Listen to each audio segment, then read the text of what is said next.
सब लोग देख रहे हो? बताओ, इसमें इस चित्र से हमें एक सीख मिलता है, वही हमें जानना है कि हमें क्या मिलता है। इस चित्र को 4 भागों में यहाँ बांटा गया। देखो, यहाँ पहला भाग है, यहाँ पर जो दिखाई दे रहा है, ये दूसरा भाग दिखाई दे रहा है, ठीक है। ये तीसरा भाग दिखाई दे रहा है इस कहानी के हिस्से का, और इस कहानी के हिस्से का ये चौथा भाग दिखाई दे रहा है। तो हम पहले हिस्से पर बात यहाँ पर देख रहे हैं, ठीक है। यहाँ पर हाथी है, और क्या है? हाथी के अलावा मगरमच्छ के अलावा ये क्या है? शेर है, हाँ, टाइगर है ना। और ये क्या है? हाँ, और ये कोई बर्ड है, ठीक है। ये सभी जा रहे हैं कहीं, यहाँ पर देख, यहाँ पर जा रहे हैं सब बंदर के पास। ये कहाँ पर? ये किसी जगह झूले के पास जा रहे हैं, ठीक है। यहाँ पर देखो झूला, इसके यहाँ पर एक और जानवर दिखाई दे रहा है। कौन सा जानवर है? ये हिरन है। हमको तो हिरन नहीं दिख रहा है, हमको तो गधा दिख रहा है। क्या दिख रहा है? गधा है ना। ये सब अपना खेल रहे हैं, है ना। ये दोनों क्या कर रहे हैं? अपना खेल रहे हैं, और ये सब जा रहे हैं। अब बताओ दूसरे में क्या होता है? यहाँ पे इस चित्र में देखो, क्या ये दोनों साथ में झूला झूल रहे हैं ना। लेकिन क्या हुआ कि हाथी भारी है ना, तो हाथी भारी होने की वजह से क्या हो गया, हाथी के यहाँ, हाथी देखो बैठ गया यहाँ पर, और ये सब क्या हो गए? ऊपर उठ गए, है ना। जो भारी होता है, हाथी के पास ज्यादा पावर है ना, ज्यादा ताकत है ना। तो हाथी के पास ताकत ज्यादा थी, इसलिए हाथी देखो नीचे उठा दिया इसको, टाइगर को। टाइगर बेचारा परेशान है, देखो, है ना। टाइगर क्या है? परेशान है। अब ये देखो, इसमें क्या हुआ, टाइगर के साथ और कुछ लोग आ गए। कौन आ गया? कौन आ गया?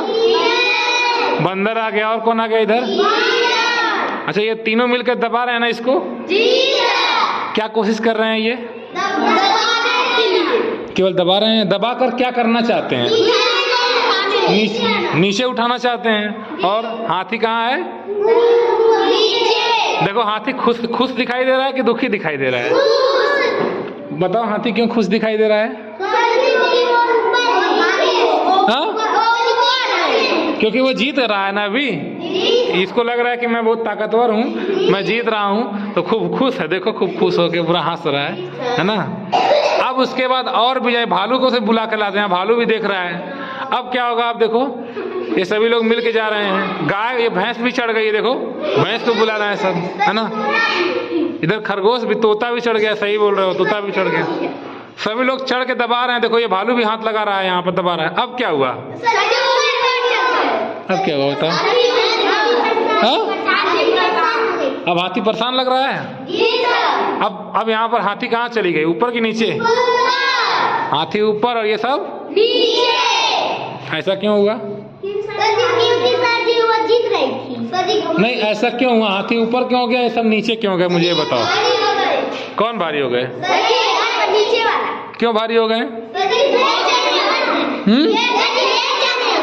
ढेर जाने हो गए हैं। तब इस कहानी से हमको यही सीख मिलता है कि कोई भी काम हम अगर मिलकर करेंगे, जैसे ये सभी मिलकर कर रहे हैं, तो हम उस काम को आसानी से क्या कर लेंगे? पूरा कर लेंगे। इस कहानी से तुम्हें क्या सीख मिलती है? बताओ, सभी लोग बताओ। हाँ, अगर हमें कोई कठिन कार्य करना है तो कैसे करना पड़ेगा? मिलकर। कहाँ देख रहे हो? अभी सिर्फ एक चित्र को देखो, यहाँ पर ध्यान से देखो, इस चित्र को बताओ। और इस चित्र से हमें यही सीख मिलती है कि अगर हमको कोई कार्य बहुत कठिन लग रहा है, जैसे इस अकेले के लिए कार्य कितना कठिन था हाथी को उठाना, है ना। फिर इसके बाद 2-3 जानवर मिलकर उठा रहे हैं, इनके लिए और भी अभी भी कठिन था। लेकिन जब सभी जानवर मिलकर इस काम को किए तो हाथी को उठा दिए। हाथी क्या हो गया? परेशान। तो तुम्हें भी जब कोई कार्य कठिन लगता है तो उसको सभी लोग आपस में क्या किया करो? कैसे? मिलकर। अपने परिवार में रहते हो, कोई काम अगर नहीं हो रहा है तो सभी लोग मिलकर, भाई बहन, मम्मी पापा, सभी लोग मिलकर किसी कार्य को करते हैं, ठीक है। क्लास में बैठे हो तो कोई काम सभी लोग क्लास के बच्चे मिलकर करते हैं, ठीक है। इस कहानी से हमको यही सीख मिलती है, ठीक। तो अभी बताओ।